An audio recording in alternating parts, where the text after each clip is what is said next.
दोस्तों,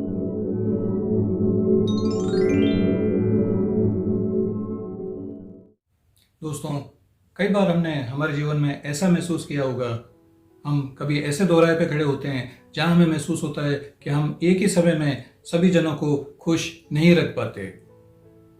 कई बार ऐसा होता है कि हम अगर एक जने को खुश रखते हैं तो दूसरा नाराज हो जाता है, अगर दूसरे को खुश रखते हैं तो पहला वाला नाराज हो जाता है, अगर हम दोनों को खुश रखते हैं तो हो सकता है तीसरा वाला नाराज हो जाता है। तो आखिर ऐसा जीवन में क्या है, ऐसा पॉसिबल है इस जीवन में कि हम एक ही समय पर सभी जनों को खुश रख सकें? आइए चलते हैं एक छोटी सी कहानी के माध्यम से यही बात समझने की कि आखिर ऐसा हो सकता है कि हम एक ही समय पर सभी लोगों को खुश रख सकते हैं। नमस्कार दोस्तों, मैं हूं श्याम और आप देख रहे हैं हमारा चैनल फाइंड आउट लाइफ। कहानी में जाने से पहले फ्रेंड्स, आप सभी से रिक्वेस्ट है कि अगर आप पहली बार हमारे चैनल पे हैं तो प्लीज़ हमारे चैनल को सब्सक्राइब जरूर कर दीजिए और बेल आइकन को जरूर प्रेस कर दीजिए। तो आइए चलते हैं कहानी की ओर। फ्रेंड्स, इस कहानी में एक किसान होता है, उसकी दो छोटी छोटी बच्चियां होती है, एक 5 साल की और एक 3.5-4 साल की। इसी समय पे फ्रेंड्स, जो किसान होता है उसकी जो वाइफ होती है और जो बच्चियों की माँ होती है उसका निधन हो जाता है, उसका देहावसान हो जाता है, उसकी डेथ हो जाती है। बावजूद उसके वो किसान अपनी बच्चियों को काफ़ी लाड़ प्यार से पालता है और काफ़ी मेहनत करता है अपने खेतों में और उनको हर अच्छी से अच्छी सुविधा देने की कोशिश करता है। बहरहाल धीरे धीरे टाइम निकलता जाता है और बच्चियां बड़ी हो जाती है। एक समय ऐसा आता है कि बच्चियां शादी लायक हो जाती है, वो किसान भी बूढ़ा हो जाता है। जब वो बच्चियां शादी लायक हो जाती है तब वो किसान उनकी शादी करने की सोचता है और अपनी हैसियत के हिसाब से अच्छे अच्छे वर उनके लिए ढूंढता है। फ्रेंड्स, वो किसान अपनी जो छोटी बच्ची होती है, जो छोटी वाली बेटी होती है, उसकी शादी करता है एक कुम्हार के साथ। एक कुम्हार यानी पॉटर, जो कि मिट्टी के बर्तन वगैरह बनाता है, जैसे मटके, दिए, सुराही वगैरह, उसके साथ अपनी छोटी बेटी की शादी करता है।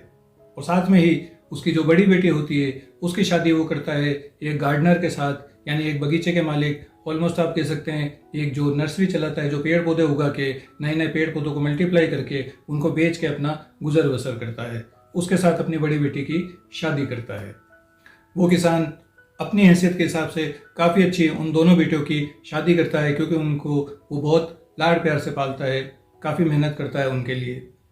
जब उनकी शादियाँ हो जाती है तब अपने अपने ससुराल चले जाती है। 3-4 महीने बाद उस बूढ़े किसान को अपनी बेटियों की याद आती है और वो सोचता है क्यों ना अपनी बेटियों के पास जाके उनसे मिला जाए, ये देखा जाए कि वो किस हालात में है, वो सुखी है कि नहीं। ये सोचकर वो उन बेटियों के घर रवाना होता है। पहली बार वो अपनी छोटी बेटी के पास जाता है जिसकी शादी उन्होंने एक कुम्हार के साथ करी होती है। जब वो उनके घर पहुंचता है तो देखता है उसकी बेटी काफ़ी खुश है। वो उनके घर वालों से भी मिलता है। जब देखता है कि उसकी बेटी काफ़ी सुखी है तो बड़ा मन में हर्ष होता है, काफ़ी खुशी होती है। तब वो एक दिन अपनी छोटी बेटी को अकेले में बुला के पूछता है कि तुम सुखी तो हो ना? तब वो बेटी बोलती है कि वैसे तो मैं बिल्कुल सुखी हूँ, लेकिन क्योंकि इस साल बरसात बहुत ज़्यादा हुई है जिसकी वजह से हमारे जो मिट्टी के बर्तन बनाते हैं वो काफ़ी देर से सूखते हैं। देर से सूखते हैं तो हम देर से उनको बिक्री करने जाते हैं, जिसकी वजह से हमको थोड़ा सा नुकसान हो रहा है।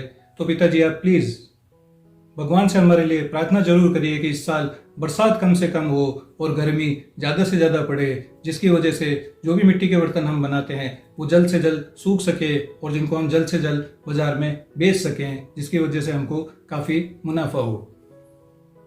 तब वो पिताजी कहते हैं कि मैं ज़रूर तुम्हारे लिए ये प्रार्थना भगवान से ज़रूर करूँगा।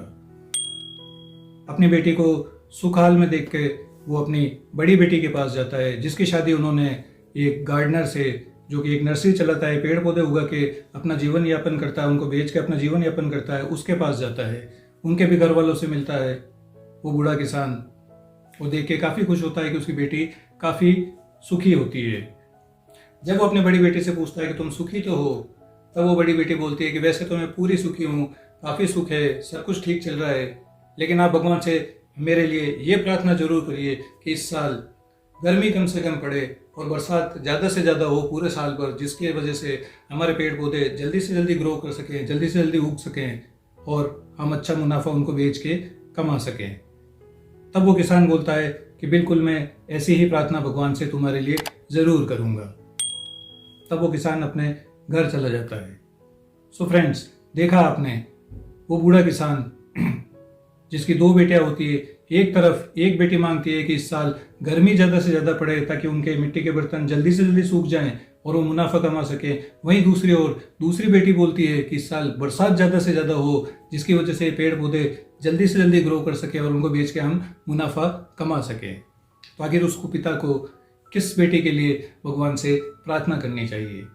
यही फ्रेंड्स हमारी ज़िंदगी में भी अक्सर होता है कि हम ऐसे दोराहे पे खड़े होते हैं कि हम अगर एक जने को खुश करना चाहें तो दूसरे का नुकसान होता है, अगर दूसरे को खुश करना चाहें तो पहले का नुकसान होता है, अगर दोनों को खुश करना चाहें तो किसी तीसरे का नुकसान होता है और अल्टीमेटली हमारा भी नुकसान होता है। तो आखिर ऐसा हमें हमारे जीवन में क्या करना चाहिए जिसकी वजह से हम सभी को एक साथ खुश रख सकें? फ्रेंड्स, ऐसा ज़िंदगी में कभी पॉसिबल नहीं होता कि एक ही समय पर हम सभी जनों को खुश रख सकें। उस बूढ़े किसान की जैसे कि जो एक बेटी ज़्यादा बरसात मांगती है, दूसरी बेटी ज़्यादा गर्मी मांगती है। ऐसे में हमको हमारे विवेक का इस्तेमाल करना होता है, हमें हमारे बुद्धि का इस्तेमाल करना होता है कि किसके लिए हमें ज़्यादा जो चीज़ ज़रूरी है उसके लिए हम प्रार्थना करें। अगर हमें किसको खुश करना है, ये हमारा में विवेक का इस्तेमाल करके कि किसकी खुशी किस में ज़्यादा है और ज़रूरत है कि हमें हमारा भी ज़रूर ध्यान रखना होता है। ऐसा नहीं कि दूसरी की खुशियों के चक्कर के अंदर हम हमारी खुशी खोते हैं। आशा है फ्रेंड्स इस कहानी से आपको ज़रूर कुछ सीखने को मिला होगा। अगर सीखने को मिला तो प्लीज़ हमें कमेंट बॉक्स में कमेंट करके ज़रूर बताइए। और हाँ, ये ज़रूर हमें बताइए कि उस बूढ़े किसान को अपनी किस बेटी के लिए प्रार्थना करनी चाहिए थी। आशा है फ्रेंड्स ये कहानी आपको पसंद आई होगी। फिर मिलते हैं एक अगली कहानी में। तब तक के लिए स्वस्थ रहिए, सुखी रहिए।